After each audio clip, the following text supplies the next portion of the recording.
Hello అండి. ఈరోజు మన కిచెన్లో వచ్చేసి కాకరకాయ మసాలా ఫ్రెండ్స్. కొంచెం జలుబు చేసింది, అందుకే టోన్ మారింది. మీకు డిస్టర్బ్ అనిపిస్తే ఏమనుకోకండి.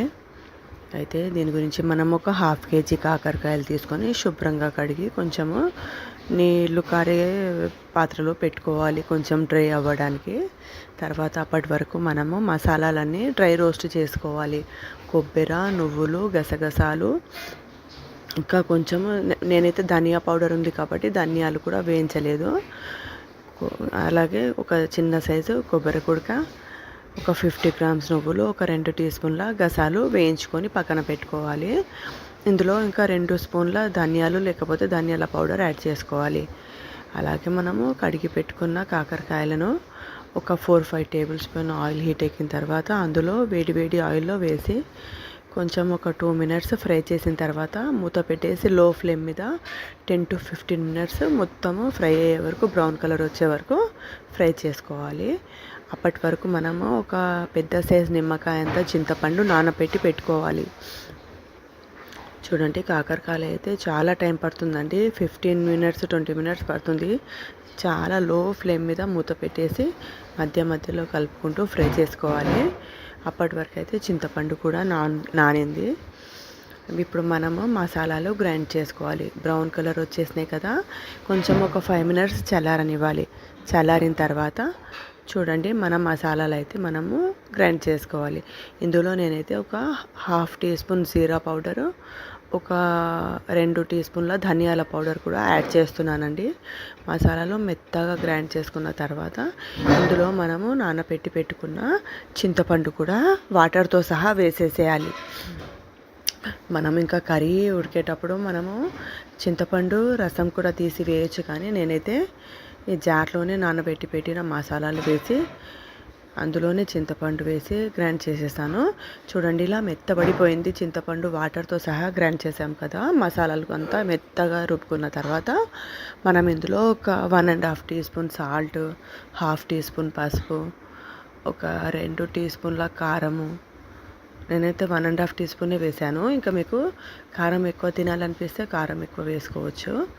1.5 టీ స్పూన్ కారము, ఒక 1 టీ స్పూన్ ఫ్రెష్గా నూరుకున్న అల్లం వెల్లుల్లి పేస్ట్ ఇంకొంచెం వేసానండి. ఫ్రెష్గా ఉంది కదా, కర్రీ చాలా టేస్టీగా వస్తుంది.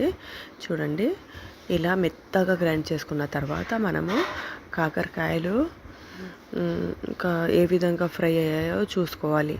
ఈ మసాలా అయితే మూత పెట్టి పక్కకు పెట్టేసేయాలి. దీని పని అయిపోయింది. ఫ్రై అయినాయి కదా, ఇంకొంచెం ఒక 5 మినిట్స్ ఫ్రై చేసుకోవాలి ఫ్రెండ్స్, కలుపుకుంటూ. ఎందుకంటే చూడండి, మొత్తం అన్ని వైపులా ఫ్రై అవ్వలేదు. ఈ విధంగా ఒక 5 మినిట్స్ ఫ్రై చేసుకున్న తర్వాత ఈ కలర్ వచ్చేసింది. ఇప్పుడైతే మనము దించి పక్కన పెట్టుకోవచ్చు.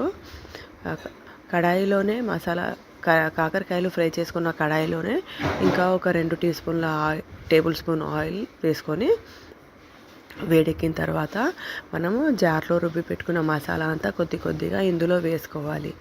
చూడండి, వేసుకున్న తర్వాత మనము జార్ కడిగి పెట్టుకున్నాం కదా, అందులో కొంచెం ఒక టీ గ్లాస్ వాటర్ యాడ్ చేసుకొని ఆ జార్ మొత్తం కడిగి ఆ వాటర్ కూడా ఇందులోనే మసాలాలో వేసుకొని బాగా కలపాలి ఫ్రెండ్స్. ఆయిల్ మొత్తం పైకి వచ్చే వరకు ఒక 10 మినిట్స్ అలాగా మీడియం ఫ్లేమ్ మీద బాగా మసాలా కలుపుకోవాలి. ఎందుకంటే అల్లం వెల్లుల్లి పేస్ట్ అవన్నీ మసాలాలు వేసాం కదా, పచ్చివాసన పోయే వరకు బాగా కలుపుకొని ఒక 1 గ్లాస్ వాటర్ అయితే యాడ్ చేశాను ఫ్రెండ్స్ నేను. ఎందుకంటే కర్రీ కొంచెము రైస్లో కలుపుకోవడానికి కావాలి కదా.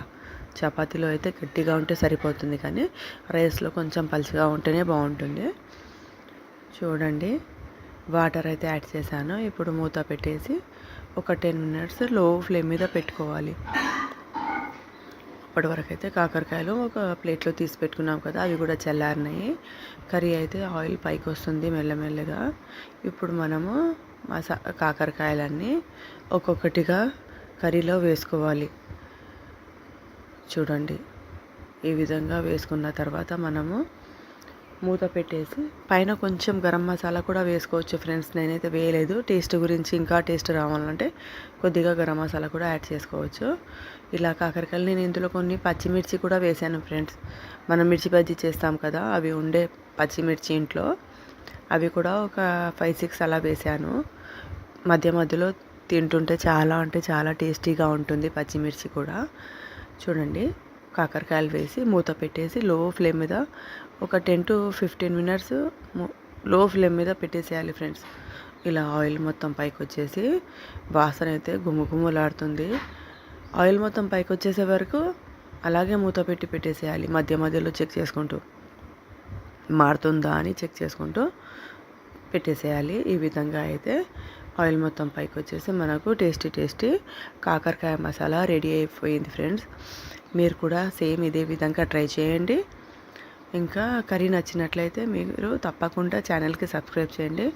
కొత్తగా చూసే వాళ్ళు కూడా ఛానల్ సబ్స్క్రైబ్ చేయడం మర్చిపోకండి. ఇంకా మా కర్రీ మీకు నచ్చినట్లయితే ఏ విధంగా ఉందో మీరు కూడా చేసుకొని మీకు నచ్చితే కామెంట్లో తప్పకుండా కామెంట్ పెట్టండి ఫ్రెండ్స్. ఓకేనా? మరిన్ని కొత్త వీడియోస్తో మేము ముందుంటాము. ఈరోజైతే లంచ్లో మా కాకరకాయ మసాలా కర్రీ రెడీ అయిపోయింది. మేమైతే ఈ విధంగా చేస్తాం ఫ్రెండ్స్ కాకరకాయ మసాలా. మీరు ఏ విధంగా చేస్తారో కామెంట్ పెట్టండి. ఓకేనా ఫ్రెండ్స్? చూడండి, వేడి వేడి రైస్లో ఈ కాకరకాయ మసాలా వేసుకొని తింటే చాలా అంటే చాలా టేస్టీగా ఉంటుంది. మరిన్ని కొత్త వీడియోస్తో మేము ముందుంటాము. Bye friends.